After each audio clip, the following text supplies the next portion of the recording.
जिह्वे सदैवं भज सुन्दराणि नमामि कृष्णस्य मनोहराणि समस्तभक्तार्तिविनाशनानि गोविन्द दामोदर माधवेति।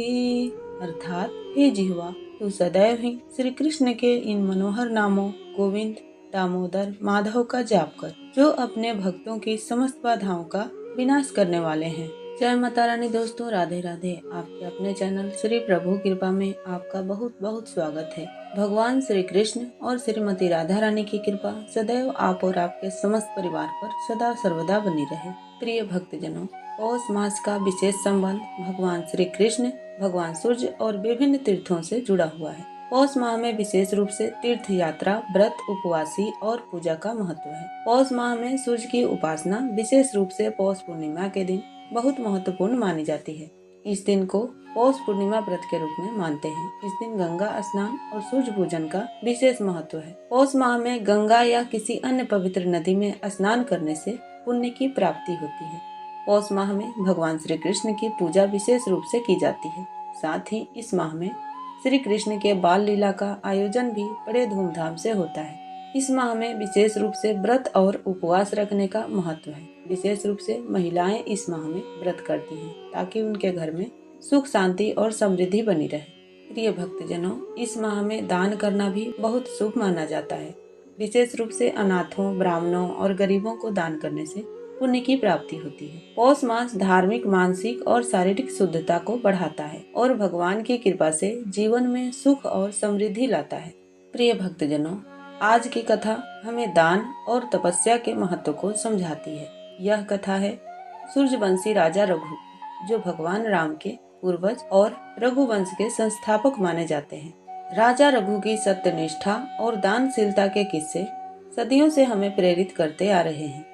तो आइए सुनते हैं इस महान राजा की प्रेरणादायक कथा। प्रिय भक्तजनों, कथा अंत तक जरूर सुनिएगा और यदि कथा पसंद आए तो प्लीज वीडियो को लाइक कीजिएगा और यदि हमारे चैनल पे आप नए हैं तो प्लीज चैनल को सब्सक्राइब कर लीजिएगा। इससे यह होगा कि आने वाला प्रत्येक नोटिफिकेशन आपको सही समय पे उपलब्ध हो जाएगा।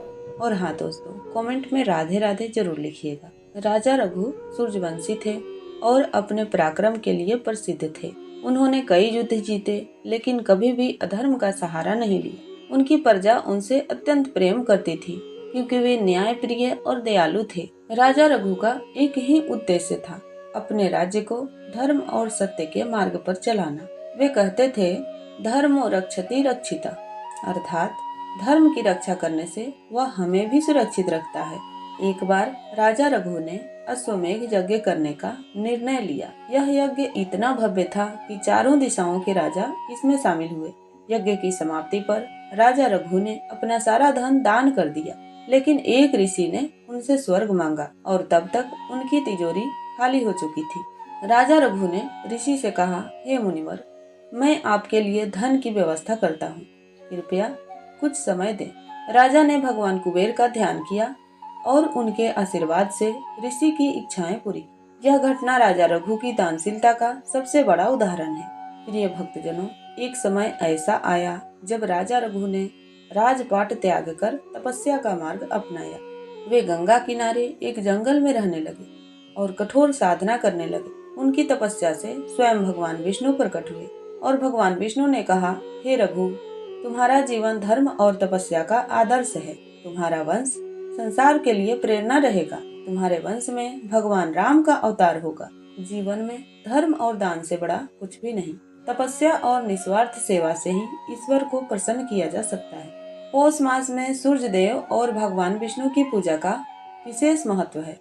राजा रघु सूर्यवंशी थे। पौष मास में सूर्य देव और भगवान विष्णु की पूजा का विशेष महत्व है। राजा रघु सूर्यवंशी थे और उन्होंने सूर्य देव की आराधना से अपने राज्य को सुख समृद्धि दी। पौष मास में दान और तपस्या का महत्व है। इस मास में सूर्य देव को अर्घ्य देना, तिल और गुड़ का दान करना और पवित्र नदियों में स्नान करना हमारे पापों को नष्ट करता है। प्रिय भक्तजनों, यह थी राजा रघु की प्रेरणादायक कथा।